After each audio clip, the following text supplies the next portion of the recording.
Doncs la meva família és de Ciudad Real, d'un poble que es diu Albaladejo, que està pràcticament a tocar de Jaén. I els meus pares, l'any 75, van marxar a Palma de Mallorca a treballar.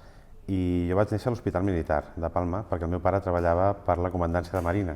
Però l'any 79, la meva àvia paterna es va posar molt malalta per morir-se, i el meu pare no va ser capaç de trobar ni vol ni vaixell per arribar a la península fins al cap de 2 o 3 dies. I això jo crec que va ser el fet que va dir s'ha acabat la illa, això d'haver de creuar aigua per arribar a qualsevol lloc és un problema, per ells ho era. I vam venir a Montmeló, perquè a Montmeló hi havia els germans de la meva mare.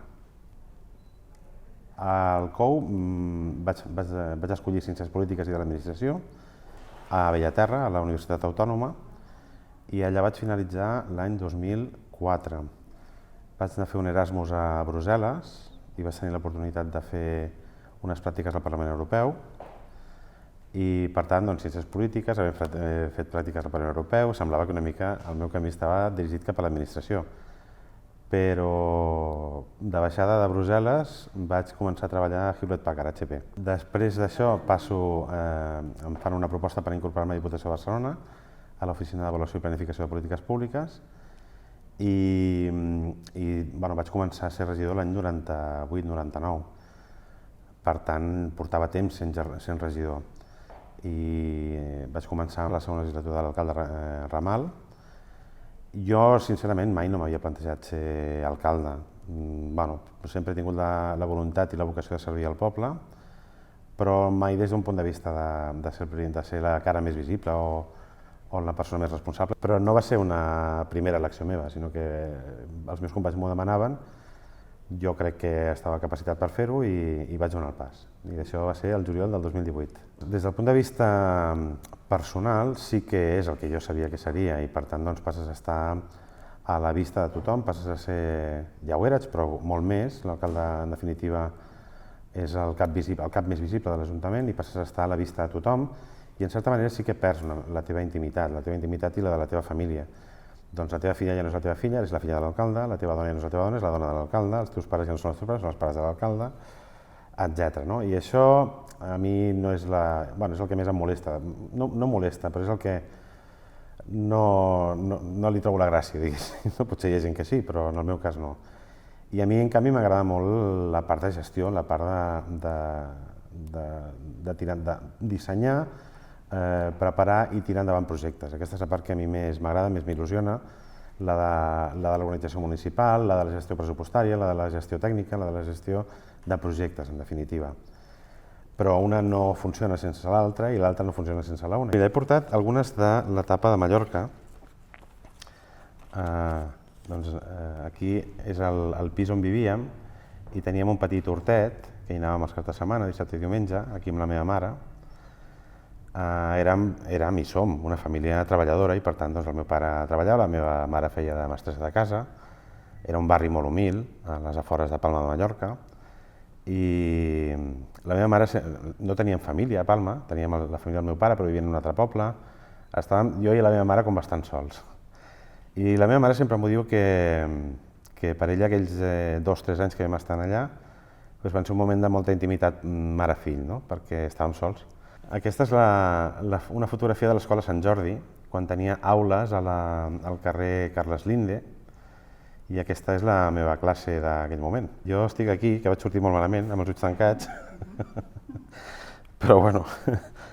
I després, amb els anys, els meus pares, el local on havia estat l'escola, el van comprar, els meus pares amb els seus tiets, per fer un taller de confecció.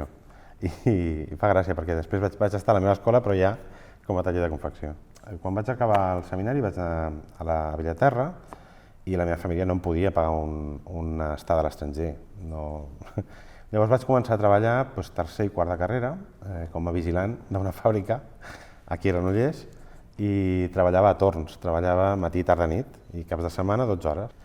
Però gràcies a això em vaig poder pagar l'estada a Brussel·les.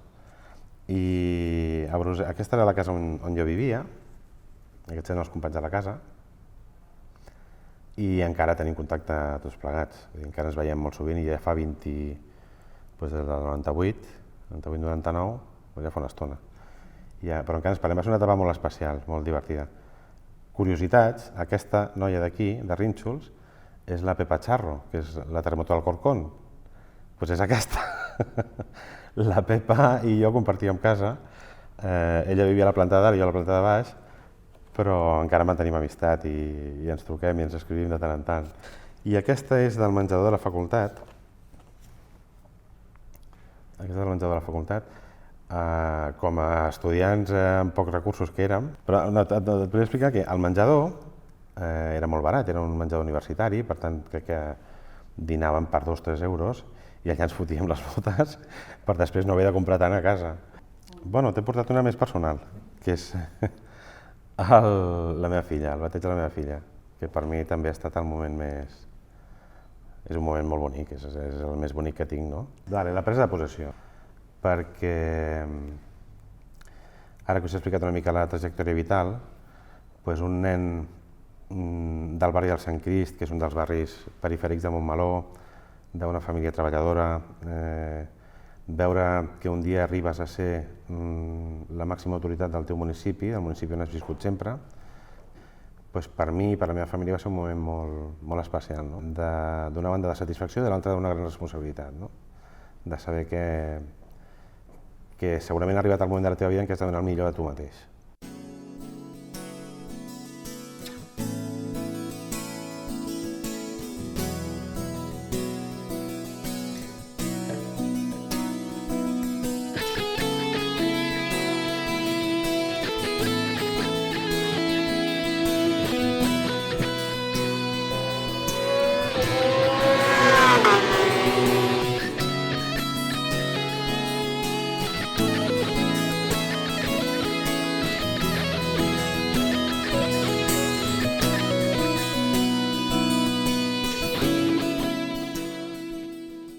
Montmeló és un municipi amb una gran marca que li ve donada per la instal·lació del Circuit de Catalunya, però és un municipi petit, són 8.000, petit, clar, depèn amb què ho comparis, però són 8.800 habitants.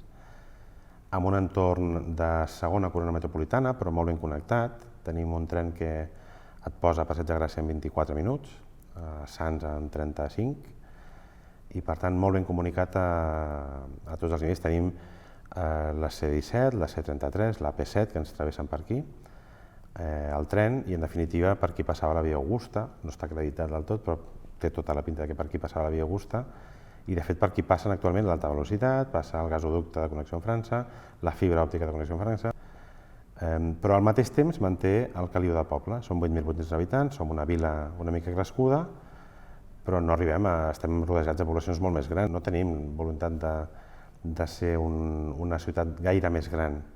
Sí que hem de créixer, perquè necessitem créixer des del punt de vista de que si no envellirem, si no som capaços de generar habitatge, envellirem, perquè no hi ha possibilitats d'habitatge i de desenvolupar un projecte vital a Montmeló per manca d'habitatge.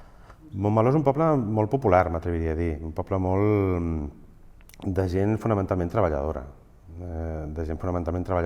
I els perfils sociodemogràfics que pots trobar a l'IDESCAT o que pots trobar a l'INES doncs ja ho indiquen. Montmeló passa als anys 60 de ser un municipi fonamentalment pagès a ser un municipi de força indústria i de receptor de moltíssima immigració d'Extremadura, d'Andalusia, de Ciudad Real, com en el meu cas, i per tant passa de ser un municipi de 3.000-4.000 habitants a ser un municipi de 7.000-8.000.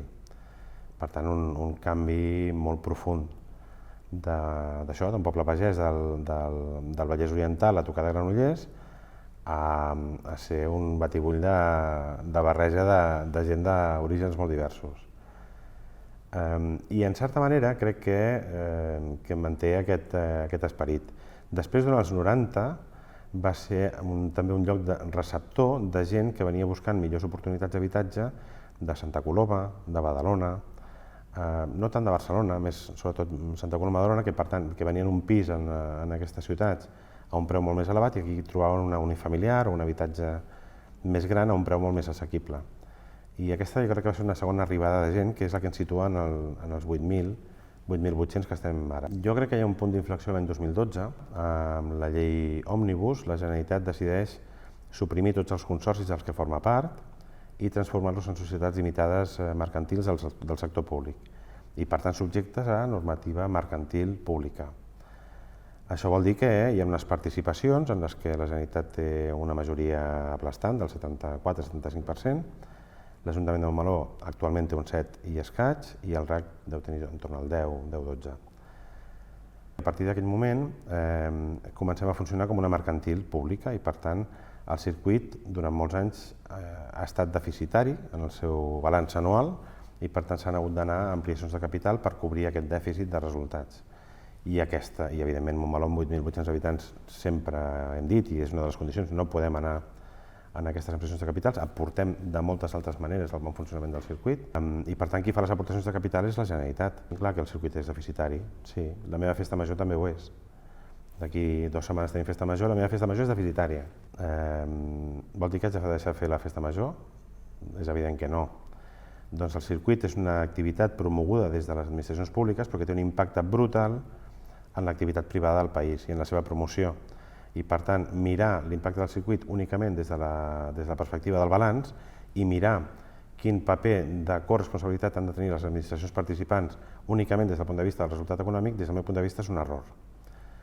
Perquè si el balanç anual del circuit és de 9-10 milions d'euros anuals de pèrdues, l'impacte econòmic últim mesurat per Tecnocampus el 2018 és de 340 milions d'euros al territori, dels quals, i això ho he dit moltes vegades, dels quals entre 50 i 60 són en impostos. Per tant, l'administració en posa 10 i en recapta 60. Si això ha de comportar una pèrdua de participació de les institucions que en formen part, doncs no és del tot just. No és del tot just.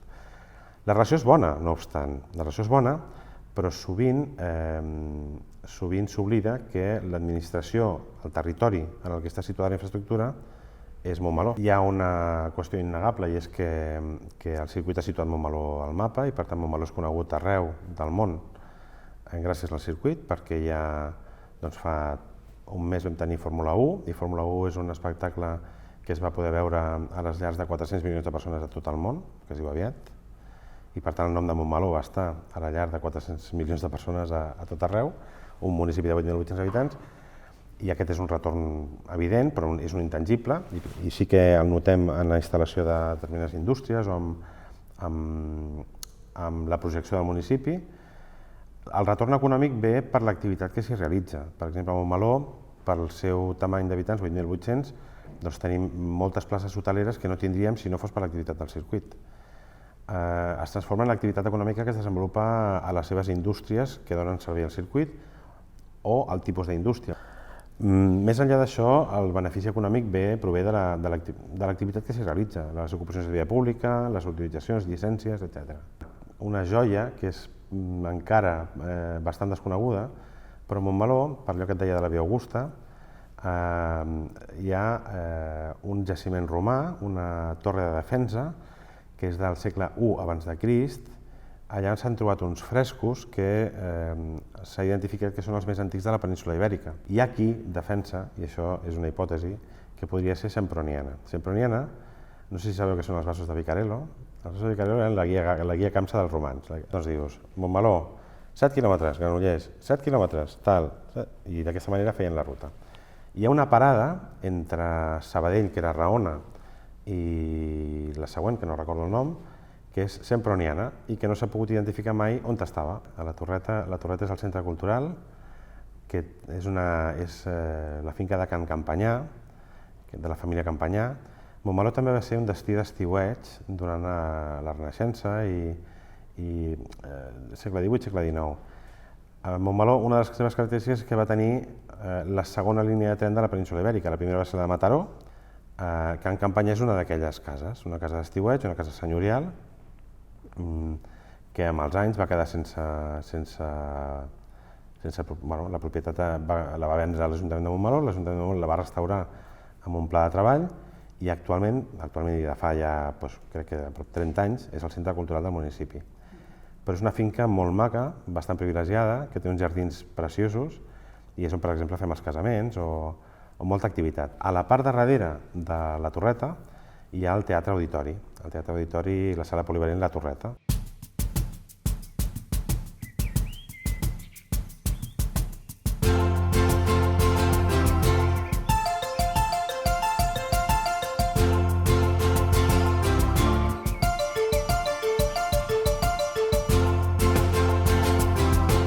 Malgrat la pandèmia, crec que arribarem a un compliment molt elevat del nostre programa electoral, del que ens vam comprometre quan vam accedir a l'Ajuntament. El principal projecte de la legislatura és la residència per a la gent gran. La residència Montmeló és de titularitat municipal i per tant vol dir que el personal de la residència és municipal 100%, està en nòmina de l'Ajuntament. I té 15 places de residència i en torna a 30 de centre de dia. La nova residència duplica aquesta capacitat. I també serà una residència de titularitat 100% municipal i aquí sí que tindrem ja 33 places de residència i vora 50 de centre de dia, més tots els serveis que s'hi donen de manera afegida per persones que sense estar a la residència sí que fan servir els seus serveis, per exemple el dinar en companyia, el dinar a casa, altres coses que després si voleu us explico. Aquest és un projecte molt important, però d'altres importants, per exemple, estem fent un tanatori que no en teníem, la gent per acomiadar les seves persones estimades havia d'anar o a Granollers o a Mollet, i el tanatori, més enllà de l'edifici, que serà un edifici amb 2 sales de vetlla i una sala d'actes, crec que per Montmeló és suficient. Per mi l'important del tanatori és que a Montmeló, si no ets catòlic, si no ets creient, no tenies cap lloc per poder fer el comiat dels teus éssers estimats. Doncs ara és molt positiva. De fet, ara el període mig de pagament a proveïdors, per exemple, està en 12 dies. Per tant, en 12 dies tots els proveïdors han cobrat. Fem bromes dient que algun dia arribarem a pagar-te abans de fer-te la comanda, però això no crec que arribi. Però bé, molt bona. Crec que a l'anterior legislatura amb l'Antoni Guil i ara jo, crec que hem estat capaços de fer un tomb important a les finances de l'Ajuntament. Ara tenim capacitat econòmica com per realitzar inversions en pressupost propi. El romanent de tresoreria de l'any 2021 ha estat d'1.800.000, la qual cosa ens permet finançar totes les obres d'aquest any 2022 de renovacions de carrers, d'adequació d'equipaments, etc. I per tant crec que estem en una molt bona situació econòmica. Doncs som un ajuntament molt atípic perquè per tradició i per convenciment tots els serveis públics que podem oferir nosaltres mateixos els oferim. Per exemple, la provisió d'aigua de boca, la companyia d'aigües del municipi és el propi ajuntament. La residència, com t'he dit, és una residència municipal amb personal propi. La neteja viària, la neteja d'equipaments, la brigada d'obres, l'equip de manteniment elèctric, tot això és la brigada municipal. Per tant, tenim 240 treballadors. El capítol és molt elevat, per contra el capítol 2 és molt reduït en comparació amb altres ajuntaments o respecte a la mitjana de Catalunya. Però és perquè creiem que el fet d'oferir els serveis amb mitjans propis sempre que sigui possible i tingui sentit econòmic. Ara, per exemple, estem treballant per la instal·lació d'una planta, hem fet una instal·lació de plaques fotovoltaiques al sostre del pavelló, que amb aquesta cobrim el consum energètic dels equipaments municipals, pràcticament, però ara projectem la construcció d'una horta solar de titularitat municipal també, i amb aquesta, amb els ingressos que genera, pràcticament cobrirem el cost de la il·luminació pública, de la il·luminació de carrers. I també serà titularitat municipal explotada per nosaltres i mantinguda per nosaltres.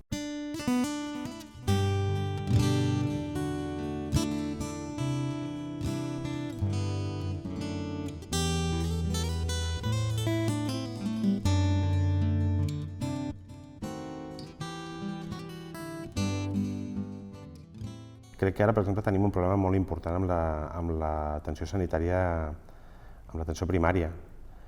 El model escollit per la Generalitat és de la instal·lació d'uns centres d'urgències centralitzats, en el nostre cas a Granollers, un CUAP a Granollers, el tancament de les urgències nocturnes i de cap de setmana dels centres d'atenció primària, i això que està molt bé, i tirar del 061 i de la meva salut per quan necessites un servei mèdic a la nit. Això molta gent gran no ho està entenent i ho està patint i no s'entén. Clar, quan t'expliquen que de les 270 places de MIR, de metge de família que van sortir, només se n'han ocupat 71, doncs aquí hi ha un problema de gestió bastant rellevant des del Departament de Salut, perquè no és possible que la pandèmia serveixi com a excusa per fer un canvi radical en l'estratègia de prestació de serveis de salut de proximitat, en el que es deixa fora una part molt important de la població, justament la que més ho necessita, la més feble i la més sensible. I això té una derivada molt important que no sé si s'ha tingut en compte, és que en el moment en què no hi ha urgències nocturnes no hi ha obligació de les oficines de farmàcia de mantenir guàrdies. Amb la qual cosa, si necessites un medicament a la nit o un cap de setmana, doncs no tens una farmàcia en el teu municipi en la que poder-lo comprar. Doncs és intens. El dia a dia doncs, comença un dilluns i acaba un diumenge. Hi ha una part molt important de contacte directe amb el ciutadà i per tant doncs, de rebre molta gent. A més, jo sempre he volgut rebre tothom que demana parlar amb mi, sigui pel tema que sigui, i llavors veurem què podem fer o què no podem fer, però rebre tothom. Un altre de gestió interna i per tant de despatx amb tècnics, de despatx amb l'organigrama de l'Ajuntament. I un altre, que aquesta ja m'ho havien dit que em passaria, i és veritat, que és carrer, que és estar al carrer. El despatx intenta absorbir-te, intenta que passis més hores al despatx, perquè després també hi ha correus, hi ha signatures, tot el dia em passo signant 50 coses, 50 no, 300, i tu vols fer més carrer i has de fer l'esforç i el propòsit i tenir la voluntat de fer-lo perquè si no costa molt. Però crec que és fonamental. Conèixer la realitat de primera mà i estar als llocs on toca, quan toca i de la manera que toca és molt important. Fins i tot de vegades amb els tècnics estem parlant davant d'un plànol i dic no, anem. I ens desplacem al lloc, ho mirem in situ i això moltes vegades ens ha permès prendre decisions molt més encertades.